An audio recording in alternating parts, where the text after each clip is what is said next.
तो जनता के मन की बात में आइए जनता की बात सुनाते हैं कि इस बार 2022 में जो यूपी में चुनाव होने जा रहा है किसकी सरकार। सर 2022 में यूपी में चुनाव होने जा रहा है तो इस बार किसकी सरकार। इस बार तो योगी सरकार ही बनेगी, क्योंकि जो गोरखपुर में हुआ है जैसा अब हुआ है वैसा पहले नहीं था। गोरखपुर में विकास हुआ है, बहुत हुआ है विकास, तो मतलब देखने लायक है। अभी यहाँ पे सारी सड़कें भी अच्छी हैं और देखिए मेडिकल में भी कोई ज़्यादा वो नहीं है, सब फैसिलिटी मिलता है, सब कुछ मतलब यहीं बगल में एम्स बन गया हम लोगों की। तो योगी सरकार अच्छे से चल रही, काम कर रही है, बिल्कुल अच्छे से, अच्छा काम कर रही है योगी सरकार।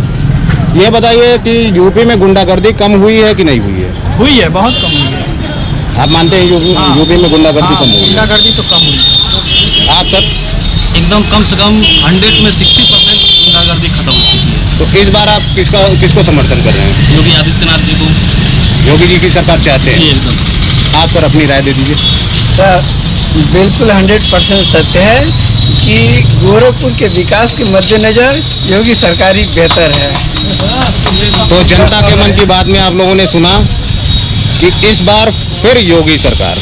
सर अपना नाम बताइए। मेरा नाम प्रभाकर यादव है। सर जैसा कि आपको पता है कि 2022 में यूपी का चुनाव होने जा रहा है तो इस बार किसकी सरकार।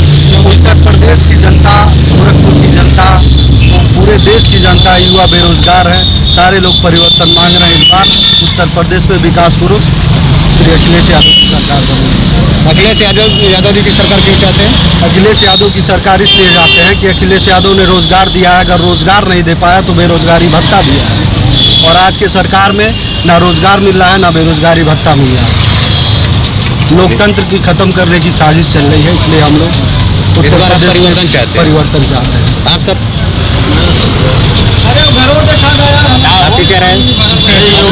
योगी सरकार, वीरेंद्र यादव नाम है जी, योगी सरकार आएगी, एकदम कंफर्म है। सर योगी सरकार क्यों चाहते हैं आप। विकास गोरखपुर में हमारा हो रहा है, बाकी हमसे क्या लगता है कि गोरखपुर में विकास हुआ है। हाँ, गोरखपुर में बहुत विकास।